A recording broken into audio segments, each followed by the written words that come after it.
చేస్తున్నాం. సో నా 10th time అయితే నేను బ్లడ్ డొనేట్ చేశాను 10 times ఈ బ్లడ్ డొనేషన్తో. మీరు చూశారు కదా. సో నేనే కాదు, మా ఫ్రెండ్స్ కూడా బ్లడ్ డొనేట్ చేశారు. ఇంతకుముందు చేయని వాళ్ళు కూడా ఇప్పుడు ఫస్ట్ టైం బ్లడ్ డొనేట్ చేశారు. ఇయర్ చిల్డ్రన్స్ కోసం బ్లడ్ డొనేట్ చేయడం అనేది చాలా హ్యాపీగా ఉంది. సో మన మెయిన్ టాపిక్లోకి వచ్చేస్తే, నేను చెప్పినట్టు టాటూ ఉంటే బ్లడ్ ఇవ్వకూడదు అనే రూమర్ ఉంది కదండి. నాకు టాటూ ఉంది, మీరు చూస్తున్నారు కదా. నాకు మల్టిపుల్ టాటూస్ ఉన్నాయి. చాలా మందికి, చాలా ఫారెన్ కంట్రీలో కానీ ఎంతో మందికి టాటూస్ ఉన్నాయి. మరి వాళ్ళందరూ బ్లడ్ డొనేట్ చేయకుండా లేరు కదా. సో టాటూ ఉంటే బ్లడ్ డొనేట్ చేయొచ్చు. ఈ rumour fake.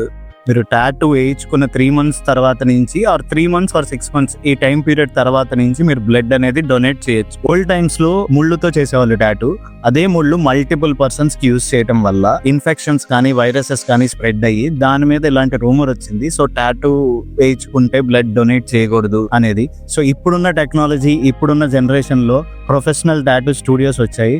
So professional tattoo స్టూడియోలో సింగిల్ నీడిలే యూజ్ చేస్తారు. ఒక్కసారి యూజ్ చేసిన నీడిల్ ఇంకొకరికి యూజ్ చేయరు. ఇప్పుడున్న టెక్నాలజీ, ఇప్పుడున్న స్టాండర్డ్స్ లో professional tattoo studios, experience artist వచ్చారు. ఏదైనా కానీ సింగిల్ టైమే యూజ్ చేస్తారు. టాటూ నీడిల్ అనేది 1 టైమే యూజ్. సో ఇప్పుడు మీరు టాటూ వేయించుకుంటే ఆఫ్టర్ 3 months ఆర్ 6 months మీరు బ్లడ్ డొనేట్ చేయొచ్చు. బయట ఏదైనా రోడ్ సైడ్ లో టాటూ వేయించుకుంటే వాళ్ళు సేమ్ నీడిల్ యూజ్ ఐడియా లేదు. సో అలాంటి కేర్ డాక్టర్ కూడా అడిగేది. సో మీరు ఎప్పుడైనా బ్లడ్ డొనేట్ చేయడానికి వెళ్ళినప్పుడు డాక్టర్ అడిగే క్వశ్చన్ ఏంటి అని అంటే, 3 months లోపు ఏదైనా సర్జరీ అయిందా, 3 months లోపు ఏదైనా మెడికేషన్ లో ఉన్నారా, ఈ 3 months లోపు ఏదైనా టాబ్లెట్స్ లేకపోతే ఏదైనా సైడ్ ఎఫెక్ట్స్, ఎలర్జీస్, ఈ 3 months లో ఏదైనా టాటూ వేయించుకున్నారా అని పర్టికల్ గా అడిగే కాజ్ ఇదే. సో ఎందుకు అని అంటే, మనకి ఏదైనా సపోజ్ వేరే నీడిల్, ఒకరికి యూజ్ చేసిన నీడిల్ యూజ్ చేసినా, లేదు అని అంటే మీరు రోడ్ సైడ్ టాటూ వేయించుకుంది, వాళ్ళు ఒక నీడిలే 4-5 యూజ్ చేసిన, ఈ 3 months లోపు మీ బాడీలో అనేది వైరస్ అనేది